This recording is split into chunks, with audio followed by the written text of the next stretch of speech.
Gaspolting, humanis, inspiratif, bermanfaat. Assalamualaikum warahmatullahi wabarakatuh. Masih bersama saya Bang Roni bersama Gaspolting, humanis, inspiratif, bermanfaat.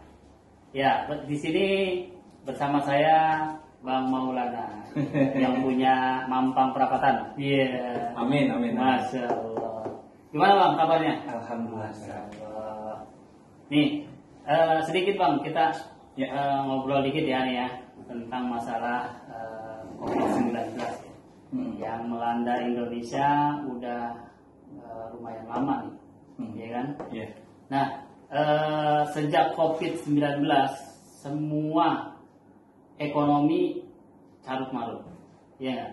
Yes. Nah, otomatis kan kita tahu nih Bang bahwa yang namanya rumah kan pasti dapur kudu ngebul. Iya betul, betul. Harus ngebul itu kalau kita diteriakin. Nah, itu kan.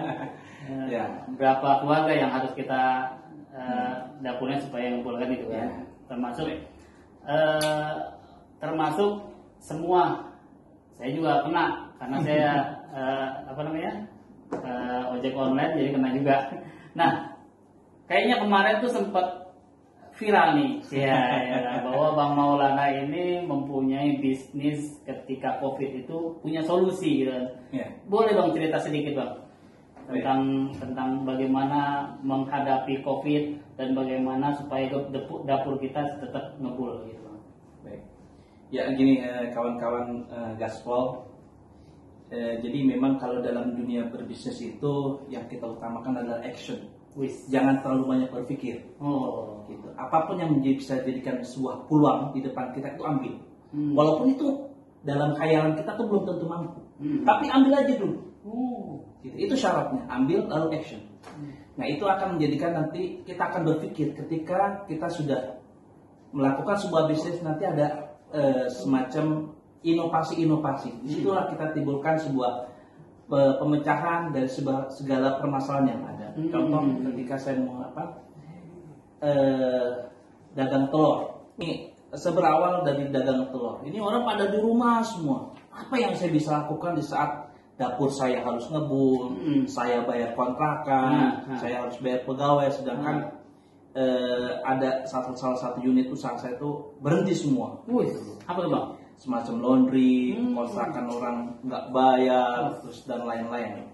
Dan proyek-proyek pun terhenti dari masa COVID ini. Akhirnya saya coba berpikir sejenak, kayaknya cocok ini adalah bisnis telur. Banting setir dong ya? Iya, banting setir. Kebutuhan pokok. Karena kenapa orang nih pada di rumah mulu, pada di rumah, ya takut keluar, takut belanja, akhirnya dia masak sendiri. Ya udahlah, kita coba telur. Alhamdulillah. Selama 1 bulan itu surplus kita, itu sekitar 15 ton kita laku. Kita memang hariannya gimana aja Bang? Apa? Hariannya hariannya kita itu pakai koneksi itu di jaringan di kelurahan. Jadi kita WA Dasawisma, Jumantik dan kader-kader yang di kelurahan. Bu, ini ada telur gitu. Saya WA mumpung saya dulu mantan RT, Bang Roni. Jadi kita punya data-data database ya kan, RT-nya, RW-nya, Dasawismanya, Jumantik. Akhirnya kata ini Bu ada telur murah gitu, promo, saya bilang gitu. Alhamdulillah saya cuma ngambil per kilonya itu kurang lebih Rp1.000 lah. Tapi kan jangan lihat dari per kilonya, tapi lihat dari volumenya. Kalau volumenya itu semakin banyak kan kita juga dapat ini 15 ton. Akhirnya dalam 1 hari itu bisa sampai dan laku 1 ton, paling minim 300 kilo. Paling minim 300 kilo kita dapat dari hasil penjualan itu. Nah, setelah itu yaudah, terus ada lagi bisnis taman. Nah, kebetulan memang kita juga ada background tentang taman. Ada berapa rumah-rumah yang mau orang-orang kaya yang ini juga ada banyak mau tamannya itu mau dihias oleh kita. Alhamdulillah itu rezeki ngalir mulai dari mantan-mantan dari Kapolres, anggota-anggota kepolisian. Terus saya juga pernah membuat chamber disinfektan misalnya gitu. Itu ruangan dulu yang sempat belum dilarang atau diharamkan oleh WHO, itu sempat kita bikin kayak gitu. Sekitar 50 unit. 50 unit kita buat. Lumayan ya. Penyebarannya jauh ya? Ya, ada yang ke Semarang. Rata-rata sih Jabodetabek, tapi ada di Semarang kita kirim seperti itu. Dan alhamdulillah kita lagi bedah rumah di salah satu wilayah Jakarta Barat. Nah, itu yang kita mau bedah rumah. Ya pokoknya apapun yang kita bisa jadikan bisnis, ya kita jadikan bisnis. Yang jadikan kita peluang bisnis, kita jadikan peluang. Berarti nggak boleh ragu ya Bang ya? Kita nggak boleh ragu sama sekali. Kita harus yakin bahwa itu kita bisa. Kalau kita yakin, insya Allah mudah kok. Seperti itu. Nah, gini Bang, kan kalau misalnya ngomong pengalaman, mungkin ada misalnya kayak Abang kan ada pengalaman di bikin taman, ada dan sebagainya kayak gitu kan. Otomatis kan mindset gue bisa gitu kan. Nah, bagi teman-teman teman-teman yang kondisinya sekarang ini juga belum selesai gitu Bang. Yang kondisinya ekonominya belum selesai dan dapurnya juga kadang ngebul kadang enggak gitu kan. Nih, untuk Abang sendiri memberikan solusi yang terbaik itu kayak gimana? Jadi gini, memang tidak semuanya itu kalau kita bisnis itu pakai modal. Nah, kita modal itu adalah keberanian, bro. Kalau kita berani dan yakin, insya Allah itu akan menjadi peluang bisnis. Contoh kita nggak punya barang ataupun nggak punya uang, datang aja ke salah satu toko, foto atau ke toko sembako lah, foto, cetrat, banyak marketplace yang kita tawarkan nanti ada di hijau, marketplace hijau, merah saya nggak menyebutkan ini ya, marketplace-nya. Nah, itu kita taruh, misalkan kita mau dagang telur. Nah, misalkan dari toko yang kita mau ambil itu harganya misalkan 2.000 lah. Nah, kita naikin aja di 2.050. Itu kan menjadi peluang bisnis. Udah nggak khawatir rugi, nggak keluar modal. Kita cuma modal foto sama kuota. Kuota paling berapa sih? 100.000. Misalkan dengan paket itu ya dapatlah 1 bulan. Nah, itu bisa bergulir. Minimal kita harus memang percaya aja, maksudnya yakin dan berani. Modal uang itu di urutan sekian lah. Tapi kalau uang ada, terus tempat ada, tapi gak ada keberanian untuk kita berdagang ataupun bisnis, itu nihil atau 0%. Seperti itu. Nah, kalau kondisi sekarang kan alhamdulillah kan udah mulai ya, ekonomi udah mulai jalan. Tapi kan untuk ojol sendiri ya, sendiri kan belum ada solusi yang terbaik buat ojol gitu kan. Termasuk mungkin orang-orang yang berpendapatan harian, gitu kan. Nah, apapun jenis usahanya dia, apapun jenis pekerjaannya dia kan karena pekerja harian otomatis sesuai dengan harinya yang dia dapat, tanpa ada ini itu dan sebagainya. Gitu. Nah, kalau kayak tadi Bang Maulana kan kasih solusi sedikit tentang masalah jualan gitu. Mungkin ada trik untuk supaya kita itu semangat gitu Bang. Jadi khusus ojol nih ya? Khusus semua. Untuk pekerja yang mendapatkan cuma upah harian aja gitu. Gitu ya? Kayak gitu. Jadi biar mereka itu seperti gue harus bisa gitu. Kayak gitu Bang. Oke, ini untuk pekerja harian ya. Pertama kan kata dalam sebuah firman Allah kan faiza azamta fatawakkal. Ini yang kita harus ingatkan. Apa kita sudah azam maka fatawakkal, maka bertawakal kepada Allah. Gitu loh. Nah, ini memang kita harus yakin dulu pada diri kita. Siapapun profesinya, mulai dari pejabat sampai yang harian. Kita harus yakin kita ini mampu menjadi orang yang sukses. Gitu. Masalah rezekinya kita dapat berapa, entah 100, entah 1.000, apakah miliaran, itu udah Allah tentukan. Udah Allah tentukan yang di atas. Kita hanya sebagai manusia itu hanya sifatnya berikhtiar. Ketika berikhtiarnya sudah, maka berdoalah kepada Allah. Karena Dia yang memberikan sesungguhnya, bukan dari kita. Gitu loh. Nah, baik ojol tuh jangan khususnya pekerja-pekerja harian, yang mendapatkan uang harian, itu jangan putus asa. Kita masih ada Allah, masih ada di atas yang memberi rezeki. Bukan yang ada sekeliling. Nah, yang sekeliling itu cuma perantara, gitu loh. Sesungguhnya yang mengasihi itu adalah yang di atas, gitu. Yang penting kita berikhtiar, apapun yang kita lakukan, insya Allah itu halal dan berkah, dan itu yang paling utama. Nah, sedikit lagi nih Bang. Jadi kalau kita ngeliat kemarin, tahu dong keuntungannya lumayan ya kemarin yang Alhamdulillah lumayan. Bisa memberikan Di luar dugaan yang saya kira. oh gitu ya. Ya lumayan lah. Bisa 3 motor atau 4 motor lah. Wih, subhanallah. Alhamdulillah. Baru ya? Ya baru. Oh yes. Oke. Nah, kalau sekarang ini abang lagi ngerjain proyek apa Bang? Kalau kita kan modelnya apa aja bisa, gitu loh. Palu gada ya? Ya palu gada, apa lo mau gua ada gitu loh. Ya walaupun masih tipis-tipis lah, tapi Ya. Apa saya bilang, rezeki itu Allah yang datangkan, bukan kita yang kita hanya mengusahakan, tapi Allah yang berikan. Itu aja sebenarnya. Kita harus kuat dan kita yakin, ya kan? Karena kita sebagai khususnya orang Muslim, orang yang beriman, kita harus yakin Allah itu selalu mengawasi kita. Berarti sekarang lagi ada proyek apa nih? Sekarang ya rencana mau ada hewan kurban yang mau digarap, karena lagi kan ya walaupun pandemi kita coba-coba merangkak lah kan seperti itu. Nah kan ada nih ya kayak misalnya ada program di Gasporting itu juga ada program dia itu bayar 150 udah bisa berkurban. Mantap itu, keren. Gimana caranya itu bro? Nah, kenapa gue yang ditanya? Ada betul. Itu lagi nanya nih bang. Keren program Gasporting. Iya ini program Gasporting.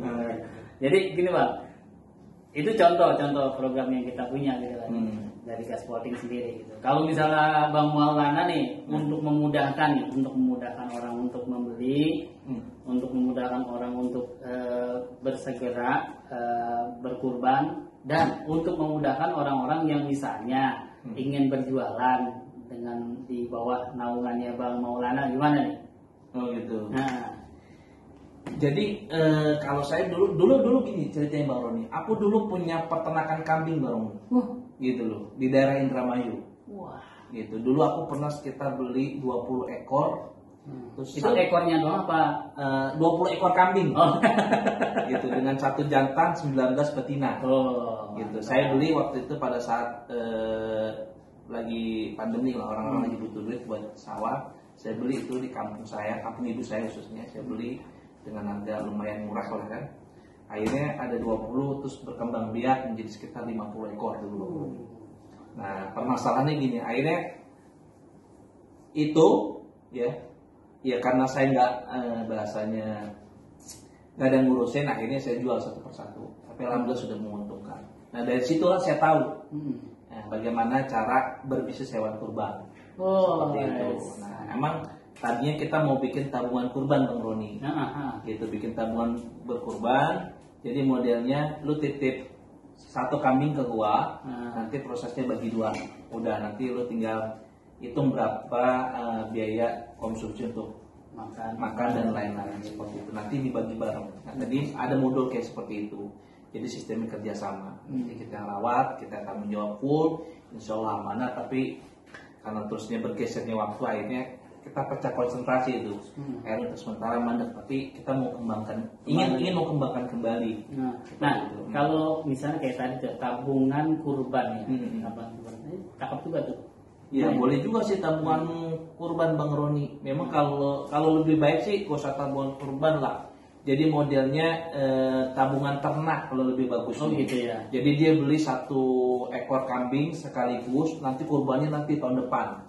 Gitu. Jadi dia ketika dipotong ini induknya masih ada anaknya gitu. Terus berkembang seperti itu. Iya biasanya kalau kalau kambing sendiri ya, kambing atau domba itu 1 tahun bisa beranak berapa? 1 tahun itu bisa 3 kali Bang Roni. 3 kali. Iya, 1 tahun bisa 3 kali. Ada yang satu ada yang 2 gitu. Kalau lebih enak sih yang ibarat kata tuh kambing gembel. Nah, yang bulunya itu agak gembel-gembel itu yang dibandingkan kambing Jawa. Gitu loh. Nah, lebih enak gitu. Jadi tabungan bahasa tadi apa tuh? Iya, tabungan ternak ya. Tabungan ternak. Gitu. Dia mau beli 2, 3 ya kalau bicara mati ataupun hidup itu udah urusan di atas. Yang penting yang mengolah ini yang paling penting adalah harus amanah seperti itu. Berarti kalau untuk tempat bisa ada ya? Ada, tempat saya ada sekitar 500 meter lah saya punya tanah di daerah Indramayu. Cuman ya tadi pengelolanya harus dipikirkan bareng-bareng gitu loh. Kalau ada kawan-kawan yang mau gabung investasi ke pohon kembang, ayo kita ngobrol bareng-bareng di Gaspolting ini. Betul. Jadi teman-teman gini, ini banyak benar ya solusi untuk teman-teman untuk meningkatkan ekonomi pada saat pandemi dan pasca pandemi atau new normal kayak gini ya. Iya. Gitu. Nah, Bang Maulana itu punya banyak solusi dengan semua permasalahan yang mungkin sebenarnya harus dikomunikasikan aja ya. Iya. Gitu. Nah, diantaranya adalah tabungan kurban ya, ternak ya, ternak gitu ya. Nah, ada lagi nih Bang yang masih mengusik di saya nih Bang. Kalau di apa namanya, di Abang sendiri punya teknik gak ya supaya kita bisa, ini saya punya jualan nih, saya cuma jualan, biar jualan itu banyak pembelinya, bagaimana caranya? Oh gitu ya. Jadi kalau kita ingin cepat dan efisien itu bangun komunitas gitu. Bangun komunitas, kumpulkan database yang ada, ya kan. Kita buat reseller, daripada kita jualan sendiri, kita mendingan jual rame-rame. Tapi produknya dari kita, gitu. Kita bagi keuntungan, nggak apa-apa. Keuntungannya tipis, tapi kita mainnya di follow. Nah, kalau orang udah biasa main di follow itu biasanya cepat kaya dibandingkan orang yang jualnya itu sendiri. Tapi walaupun untungnya banyak, cuman yang keluar dikit. Lebih baik untungnya dikit, tapi yang keluar banyak. Maksudnya keluar barangnya, ya Bang Roni, seperti gitu itu. Ya. Jadi bangun komunitas, bangun jejaring, ya kan. Sebar itu produk. Kalau kita belum banyak produk, ya skip aja. Atau udah bahasanya dropship. Nah, jadi kalau ada pesan hubungi kita nanti komisi misalkan nih barang harga 1, orang jual 2, ya kan, atau reseller nanti jual berapa. Bangun kayak model MLM, tapi ini bukan MLM ya. Nanti bangun jejaring, bangun komunitas, akhirnya ini barang kemana-mana seperti itu. Apalagi kan kita sudah punya jejaring dari Gaspolting ini nih, yang menjadi sumber iklan kita ini. Iya, benar-benar. Nah, itu kan bagi yang ada seseorang yang misalnya ya ini sedikit aja ya. Ada orang yang nggak bisa untuk membangun itu, kan? Misalnya karena faktor dulunya bisa jadi karena dia bekerja sebagai pegawai, tahu-tahu kepecat atau kena PHK, gitu kan? Nah, untuk membangun jejaring itu kadang dia bingung awalnya kayak gimana gitu. Apakah misalnya cuma nongkrong atau apa dan sebagainya. Itu inti dari membangun jaring itu kayak gimana jejaring itu? Jadi gini, kalau membangun jejaring itu kita pakai dalil Al-Quran.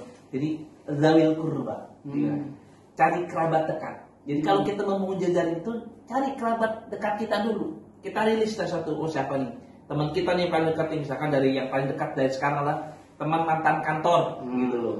Jaring si Fulan, terus teman main kita dirilis, teman nongkrong kita dirilis, teman SMA kita, SMP kita, SD kita, itu sebenarnya itu jejaring. Kalau kita pahami, tetangga kita kanan kiri, nah itu yang disebut dengan zawil kurba. Makanya dalam Al-Quran itu kalau memberikan infak ataupun sedekah, nah itu dari zawil kurba dulu, baru wal yatama wal masakin, gitu. Jadi kerabat siapa sih kerabat dekat kita yang paling membutuhkan gitu? Gak mungkin gak ada yang gak membutuhkan. Ya bro, kita misalkan nih kita punya gelas Gaspolting nih, gitu kan, kita tawarkan, ada Bang Roni, Bang, ini gelas Gaspolting nih, tolong dijualin buat ente sekian, ya sambil nyambi lah bahasanya kayak gitu.